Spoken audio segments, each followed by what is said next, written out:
இப்போ இஸ்லாமிய மார்க்கம் என்பது தலித்துகளாக நாங்கள் அதை ஏற்றுக்கிறோம். இன்றைக்கு இந்தியாவிலே கிறிஸ்தவர் மதம், இஸ்லாமிய மதம், இந்து மதம் இதில் பிரபலியமான இன்னைக்கு இந்தியாவில் ஒரு மிகப்பெரிய மதமாக இந்து மதம் இருந்துக்கிட்டு இருக்கு. அங்கே தீண்டாமை, வன்கொடுமை, கோயிலுக்குள்ளே நுழையக்கூடாது, இந்த மாதிரியான ஒரு ஆதிக்கம் இருக்குது. அந்த ஆதிக்கத்தை விழுத்தெறியணும்னு சொல்லி நாங்கள்லாம் போராடிக்கிட்டு இருக்கிறோம். இருப்பினும் இந்தியாவில் கிறிஸ்தவ மதம் தோல்வி அடைஞ்சிருக்கு. அதற்கு காரணம் என்னன்னு கேட்டிங்கன்னா, இந்தியாவில் செய்யக்கூடிய இந்த இந்துக்கள் செய்யக்கூடிய வேலைகளை, அந்த சாஸ்திர சம்பிரதாய முறைகளை இன்றைக்கு கிறிஸ்தவர்கள் இன்றைக்கு செஞ்சு கொண்டு இருக்கிறதுனால இன்றைக்கு அந்த மதம் இந்தியாவில் ஒரு கேள்விக்குறியாக இருக்குது. அதை இயேசுநாதனுடைய அந்த வழிமுறைகளை, அந்த இதுகளை கொச்சைப்படுத்துகின்ற மாதிரி இருக்குது.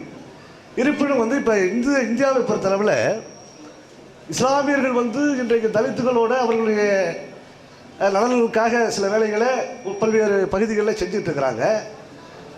இதில் ஒரு சில பகுதிகளில் இஸ்லாமியர்கள் இந்து மதத்தில் எப்படியெல்லாம் வன்கொடுமை பார்க்குறாங்களோ அந்த மாதிரி நடந்துக்கிறாங்க. இதை நாங்கள் என்ன பார்க்குறோம்னு சொல்லி கேட்டிங்கன்னா, அப்போ இந்த இஸ்லாமியர்களையும் இந்து மதம் கலக்குதா, அப்படி ஒரு கொடுமையை இவர்கள் ஏற்றுக்கொள்கிறார்களா என்பது எங்களுக்கு சந்தேகமாக இருக்குது. அதான் என்னுடைய கேள்வி. இந்து மதத்திலிருந்து இந்த கிறிஸ்துவ மதத்துக்காரன் என்ன செய்கிறாங்கன்னா, அவங்களுடைய ஒரிஜினல் கொள்கையை இந்து மதத்துக்கு தக்கவாறு மாற்றி கொண்டார்கள்.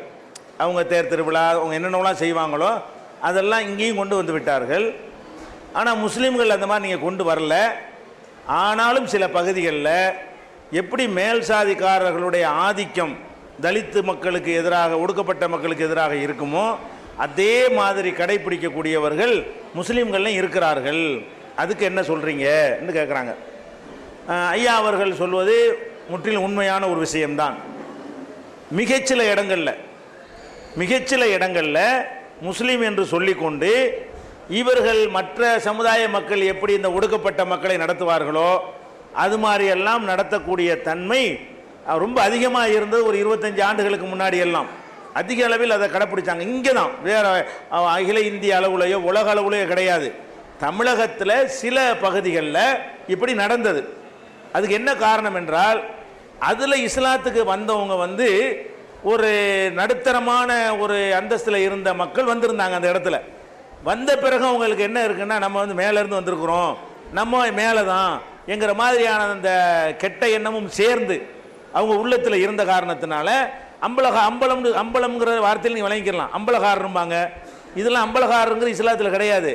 நாங்களும் அந்த அம்பலமாக இருந்து வந்தாளுக்கு பேரோட சேர்த்து என்ன செய்வாங்க, அந்த அம்பலத்தையெல்லாம் எங்கள் ஆட்களும் போட்டுக்குருவாங்க முஸ்லீமாக இருந்து கொண்டு.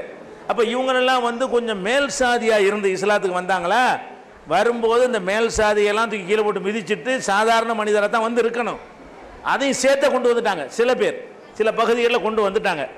இதையெல்லாம் நாங்கள் இதெல்லாம் இஸ்லாத்தில், அப்பா நீ இஸ்லாத்துக்கு நீ வரலை, நீ இஸ்லாத்துக்கு வர்றதா இருந்தால் உன் பேருக்கு போட்டிருக்கக்கூடிய ராவுத்தர், மறைக்காரு, அம்பலம், அந்த மாதிரியான அம்புட்டி இன்றைக்கி மறைக்கணும், அதை போடக்கூடாது, எல்லா மக்களையும் சமமாக நடத்தணும், இதுதான் இஸ்லாம் சொல்லுகிறது என்று சொல்லி எங்கெங்கெல்லாம் அந்த மாதிரி புகார்கள் வருதோ அந்த இடத்துக்கு நாங்கள் கூடுதல் கவனம் செலுத்தி அந்த மக்களுக்கு விழிப்புணர்வு ஊட்டி சகோதரர்களாக பழகக்கூடிய நிலைமையை நாங்கள் இணைஞ்சிருக்கிறோம், உண்டாக்கிட்டு வர்றோம். கண்டிப்பாக நாங்கள் கண்டிக்கிறோம். இந்த மாதிரியான இஸ்லாம் தடுக்கக்கூடிய இந்த ஒரு செயலை எந்த முஸ்லீம் செஞ்சாலும் அவன் இஸ்லாத்துக்கு வரவில்லை. எந்த அளவுக்குன்னா, ஒருத்தர் ஒரு தோழர், மக்காவை சேர்ந்த ஒரு தோழர், இன்னொருத்தர் மதீனாவிலேருந்து அகதியாக வந்தவர், நபிகள் நாயகம் காலத்தில். அவங்களுக்குள்ள சண்டை வந்துடுது. சண்டை வந்த உடனே அவர் என்ன செய்கிறாரு, எங்கள் மதீனாக்காரெலாம் எனக்கு உதவி செய்ய வாங்கங்கிறாரு. இவர் மக்கா ஆட்கள்லாம் எனக்கு, எங்கள் ஊருக்காரெலாம் எனக்கு சப்போர்ட் பண்ண வாங்குறாரு. இது நபிகள் நாயகம் அவர் தெரிஞ்ச உடனே, இன்னமும் இந்த அறியாமல் உங்களை விட்டு போகலையா, இன்னும் அந்த ஊருக்காரன் அந்த ஊருக்காரன் இந்த ஊர் பாகுபாடு அதெல்லாம் ஒழிக்கத்தான் நான் வந்திருக்கிறேன், நியாய அநியாயத்தின் அடிப்படையில் பேசணுமே தவிர எங்கள் ஊருக்காரெலாம் எனக்குவா உங்கள் ஊருக்காரெலாம் உனக்குவான்னு பேசுகிறீங்களப்பான்னு நபிகள் நாயகம் அவர்கள் அதையே கண்டித்து இது இஸ்லாத்திற்கு எதிரான ஒரு கெட்ட ஒரு மூட நம்பிக்கை என்று சொல்லி இருக்கிறார்கள்.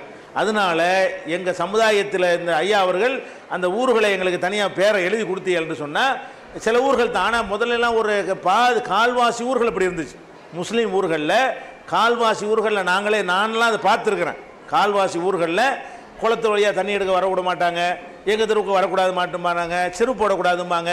வேறு சமுதாயம் எப்படி அந்த மக்களை ஒடுக்கி வச்சிச்சோ அதே மாதிரி எங்கள் சமுதாயத்தில் உள்ளவர்கள் செஞ்சதை நாங்களும் ஒரு காலத்தில் கண்ணால் பார்த்துருக்குறோம். அது ஒரு 25% இருந்தது. இன்றைக்கு இறைவனுடைய அருளால் அது ஒரு 5-3ங்கிற அளவில் குறைந்த நிறைய மாற்றத்தை நெஞ்சாச்சு கொண்டு வந்துட்டோம். நீங்கள் அப்படி அந்த ஊர்களை சொன்னீங்கன்னா நாங்கள் சிறப்பாக அந்த இடத்துல கவனம் செலுத்தி அந்த மக்களுக்கு இது சம்பந்தமாக பிரச்சாரம் செய்து அதுக்கு என்ன விதமான தியாகம் பண்ணி நாங்கள் பிரச்சாரம் பண்ணுவோம். அவங்களே எங்களை அடித்தாலும் நிச்சயம் வாங்கிட்டு நாங்கள் 25 வருஷமாக எங்கள் மக்கள்கிட்ட அடி வாங்கிட்டு தான் பிரச்சாரம் பண்ணிக்கிட்டு இருக்கிறோம். அதனால் பெரிய ஒரு சக்தியாக மக்களை உருவாக்கி இருக்கிறோம். நாங்கள் அதை செய்வோம். இது இந்த மாதிரி நடப்பதற்கு இதை பார்த்து கொண்டிருக்கக்கூடிய முஸ்லீம்கள் இதை கவனத்தில் கொள்ள வேண்டும். ஒடுக்கப்பட்ட மக்களை மற்ற மதத்துக்காரர்கள் ஒடுக்கினால் நீங்கள் அரவணைக்கணும், உங்களுக்கு சமமான சகோதரர்களாக அவர்களை பாவிக்கணும். இப்படி நினைக்கிற அந்த எண்ணத்தை மாற்றுகிற வகையில் உங்களுடைய நடவடிக்கைகள் இருக்கணும். அவங்க குரானையும் நபி வழியும் படிச்சுட்டுலாம் இஸ்லாத்தை நேசிக்க மாட்டாங்க, உங்களை பார்த்துட்டு தான் நேசிப்பாங்க. நீங்கள் தான் கண்ணு முன்னாடி உங்களுக்கு தெரிவிங்க, குரானை படித்து பார்த்துட்டு இஸ்லாத்தை நேசிப்பாங்க. பக்கத்து வீட்டு முஸ்லீமை பார்ப்பாங்க, அவன் ஒடுக்குனாண்டா இந்த இது நமக்கு வேணாம், இப்படி தான் முடிவெடுப்பார்கள். இதை கவனத்தில் கொண்ட முஸ்லீம்கள் இந்த மாதிரி ஒரு கேள்வி வராத வகையில் தங்களுடைய வாழ்க்கை அமைத்துக் கொள்ள வேண்டும் என்று இதற்கு பதிலாக முஸ்லீம்களுக்கு நம்ம அறிவுரை சொல்லிக் கொள்கிறோம்.